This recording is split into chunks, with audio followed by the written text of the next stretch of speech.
दाता साहब कशफुल माजूब में लिखते हैं, बात तो यह है एहसान मंदी की। फरमाया कि जिस मकाम पर रसूलुल्लाह तशरीफ़ ले गए थे मेराज वाली रात, अगर गुनाहगार उम्मत का ख्याल ना होता तो हुजूर ने वापस नहीं आना था।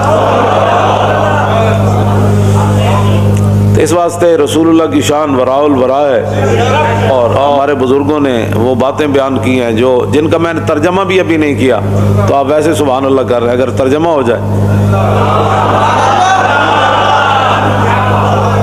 तो हुजूर की शान वराउल वरा है। सिर्फ जहाँ भी बैठे हुजूर की शानें बयान करें। दीन की तर्जुमानी के लिए भी तो अंदर कोई चाहिए ना, उसकी तर्जुमानी के लिए भी तो फिर इमाम अहमद रजा होना चाहिए ना,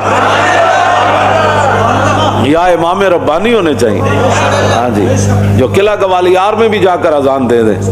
और जब रसूलुल्लाह के बारे में लफ्ज़ यतीम आ जाए तो इमाम अहमद रजा का कलम जो है वो अपने आप से कि बंदे हुजूर के बारे में हुजूर को यतीम कह दिया, तो आला हजरत ने फरमाया इसको पता नहीं था मौलवी को, इसने क्या तकरीर की। हुजूर अक़दस कासिमुन निअम मालिकुल अर्द रिकाबे उमम मोती मुनम कुसुम कय्यम वली वाली अली आली काशिफुल कुरब राफ़े और रुतब मुईन काफ़ी हफीज़ वाफ़ी शफ़ी आफ़ी गफूर जमील अजीज़ जलील वहाब गनी करीम अजीज़ खलीफा मुतलक हजरत रब मालिकुन नास दयानुल अरब वलीउल फज़्ल जलीउल अफ़ज़ाल रफ़ीउल मिसल मुमतनिउल अमसाल सल्लल्लाहु तआला अलैहि।